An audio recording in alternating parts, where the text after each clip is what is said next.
Hey everybody, welcome back. Okay, so a lot of you are probably going to be dealing with this with the holidays upon us. If you are a parent, you've said this to your child: my house, my rules.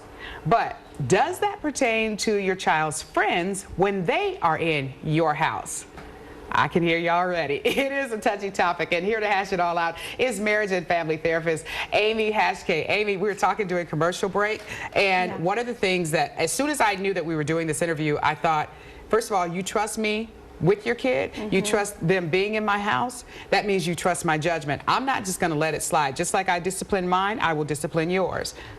Go ahead, talk about it. Absolutely, and I think the key foundation there is that relationship is in place between you and your family members, the caretaker, right? So they know that correction and redirection, not punishment, or just redirecting, is actually coming from a place of love and compassion. And people can accept that a lot easier from that standpoint. All right, so what is your advice for our viewers? Again, this is the holiday season. You're going to get those unexpected guests. You're going to get those guests who bring their kids. Even though you don't want kids over, you got to handle the situation.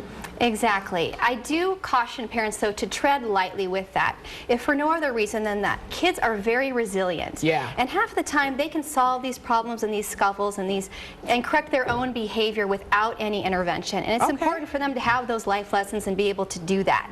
However, there are definitely issues when you need to get involved. So, for example, if there is another child who is emotionally or physically acting out toward your child, step in. That includes those relentless playground bullies, a play date that's going south, or any time that safety is a factor. Now, there's a caveat to this. Always, if the other parent is present, let them have first pass, first dibs on intervening on behalf of their child. Okay, that's a good one. That's a good one. That's a boundary issue. All right. And so what if they don't step in? What's the next step? Okay. Sometimes you've got these really laid-back parents, or they've got a different parenting culture, a different style. So if safety is a factor, and if they're violating some type of rule that's really important to you within your household especially, go ahead and step in. But we want to keep in mind words only. Limit it to conversation. So identify the issue, make sure the child understands what the problem is, and then talk them through it.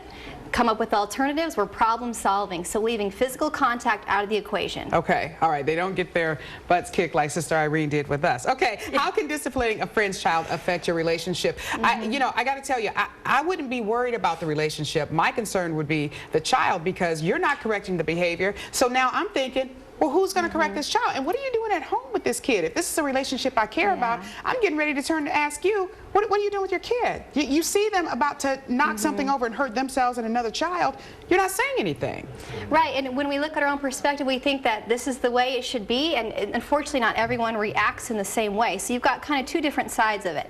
You've got the side where it's the attitude of it takes a village, and I as a parent am just very happy that you saw my child was acting out and that you're intervening and that you care enough. And then you have the other side where it's almost like you're attacking them. You're emotionally attacking them when you're redirecting their child.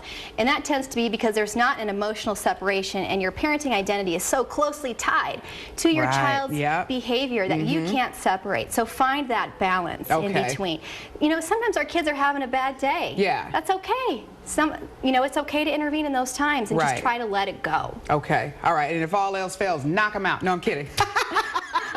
Amy, that was not from Amy. I'm just kidding. I'm just kidding. Not really, but I am kidding. All right. Merry Christmas to you. Thank you so much. Thank you. Rachel, it's a whole different world than when we were growing up, right? You got spanked and I got spanked growing up, and Jason didn't. So there you go.